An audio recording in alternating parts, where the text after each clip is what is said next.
चलिए, रविवार का दिन है और हम आपके सामने उपस्थित प्रत्येक दिन की तरह। और रविवार मतलब सूर्य का दिन, और आप सबों का वंदन और अभिनंदन करता हूँ। आप सबों बड़े का चरण स्पर्श और छोटों को बहुत बहुत स्नेह। मैं बार बार बोलता हूँ, यह नियम हमारी है, मेरी है और मेरे लिए है। आप जिस नियम के साथ आप चलते हैं, आपकी नियम बहुत अच्छी है। बस मैं आपसे उपस्थित होना, आप लोगों से सुझाव लेना, आप लोगों से जीवन में कुछ एक अलग मार्गदर्शक लेने की कोशिश होती है। अपनी जीवन प्रत्येक दिन इसी तरह चलती है और इसी तरह चलती रहेगी। और किसी भी कौन क्या किंतु परंतु में मैं विश्वास नहीं करता हूँ। एक बहुत खूबसूरत बात है, आज रविवार है। रविवार मतलब सूर्य का दिन। और आप अधिकांश घरों में देखेंगे कि रविवार का मतलब लेट तक सोना, लेट तक उठना, लेट तक सारे काम को करना और दिन भर पूरी व्यवस्था को अस्त व्यस्त करके रखने का।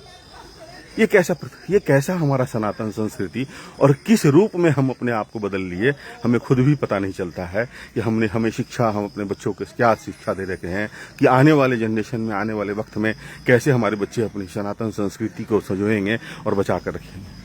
दूसरे धर्म के जितने लोग भी हैं उनके यहाँ देखेंगे कि वो रविवार हो या शुक्रवार हो या सोमवार हो, उनकी व्यवस्था अपने घर में गार्जियन ही उनके 4 बजे उसके पूजा करते हैं और कुछ जिस धर्म में है अरदास लगाते हैं। मैं तो हमारी एक भाभी हैं, जानने वाली हैं, वो 45 सालों से 4 बजे सुबह में अरदास लगाती हैं 3:50 में। ये एक आसान बात नहीं है। अब उनके बच्चे देखते हैं तो बच्चे भी तो वही करते हैं। लेकिन हमारे यहाँ क्या व्यवस्था है कि रविवार होगा तो हम लोग 10 बजे तक उठेंगे और 10 बजे तक अपनी को जगा कर रखेंगे। उसके बाद हम अपनी व्यवस्था को जीवन को चलाएंगे। ऐसा नहीं करें, क्योंकि हमारे बच्चे हमारे पद चिन्हों पे चलने के लिए तैयार हैं, क्योंकि उनकी सारी शिक्षा और सारी सोच हमारे व्यवस्था से चलती है। खैर, ये तो आपको अपने से जीना है, अपने से चलने की कोशिश है। हमारी पूरी एक्सरसाइज हो चुकी है। और यहाँ पर गुड़िया बहुत दिनों के बाद जय श्री राम गुड़िया बोल दीजिए। जय श्री राम, जय श्री राम, भी जय श्री राम, जय श्री राम, जय श्री राम। और ये उपस्थिति रहती है हम लोगों की। मैं आता हूँ और हमारे अभिषेक भैया, अभी सबसे ज्यादा ग्लैमर अगर किसी में है आया है तो अभिषेक भैया। अलग सी खूबसूरती, अलग सी विचार और अलग से और एक से एक उपदेश देते हैं भैया हमारे जीवन में चलने के लिए कि इस तरह चलें। और यहाँ भी जय श्री राम, बुखार था बेचारे फिर भी आ गए। मंटू भैया जय श्री राम, जय श्री राम, जय श्री राम। और नीलू जय श्री राम आपको बोलता हूँ। और ये इसी तरह व्यवस्था चलते रहती है और हम सब इसी तरह चलते रहते हैं और यही जीवन चलने का नाम है। और चलते रहिए, पर एक बात हमेशा याद रखिए, जीवन में एक ऐसी लकीर खींचिए कि आप कहीं खड़े हों, कहीं किसी से बात कर पाएं, तो हमेशा अपने आप में कॉन्फिडेंस, अपने आप में विश्वास लाने की ज़रूरत है और हमेशा एक नियम में बांधने की ज़रूरत है।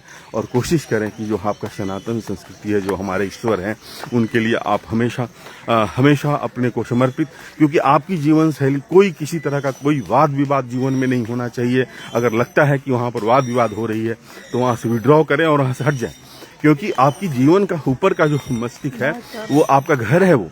और उस घर में आप किसी भी तरह का कचरे को न डालें, क्योंकि आप जैसे ही कचरे में फंसेंगे ना, तो फिर आपकी सोच है, आपकी सोच की जो आपकी जीवन शैली है, वो जीवन शैली में एक अलग सी रुकावटें, एक अलग सी बाधा उत्पन्न हो जाएंगी और हमेशा अपने आप को एक सही दिशा के साथ चलने में आपको बाधित होगा। हमारे एक दोस्त सुपरस्टार, और इनके घर गए थे हम लोग, आप लोगों ने, चंदन जी जय श्री राम आपको बोलता हूँ, और प्रशांत जी जय श्री राम, जय श्री राम, जय श्री राम, जय श्री राम। और ये कारवां है, चलता है और चलता ही रहेगा। इसी तरह हम सभी आपसे मिलते हैं और मिलते रहेंगे। नहीं मिलकर भी आपके साथ खड़े हैं। आपकी शुभकामनाएं और आपके स्नेह और आपका जो अंतःकरण से जो स्पंदन होती है, जीवन जीने की एक कला देती है, एक शक्ति देती है, ये सब आप लोगों का स्नेह है। इसी स्नेह के साथ मैं अपनी सुबह की शुरुआत करता हूँ। प्रत्येक दिन नया होता है, प्रत्येक दिन नए विचार के साथ जीता हूँ। कल किसी ने कुछ बुरा किया था उसको भूल जाता हूँ और नए जीवन में नई शुरुआत, पुरानी अच्छी बातों को याद करना और पुरानी बातों को भूलना ही जीवन शैली है। कल तक जिसके साथ बहुत अच्छा संबंध था, हो सकता है आज नहीं है, लेकिन उनकी अच्छी यादों के साथ मैं अपनी जीवन की शुरुआत करता हूँ। आप सभी खुश रहें, हमेशा मस्त रहें, कोशिश करें अपन को नियम में, अपन को एक रूटीन में एक बांधने की कोशिश करें। केवल बोले नहीं, खुद करें, बच्चे अपने आप करना शुरू कर देंगे। तब तक आप खुश रहें, आप हमेशा मस्त रहें और अपने जीवन की एक सही दिशा के साथ चलने के लिए प्रयत्नशील रहें।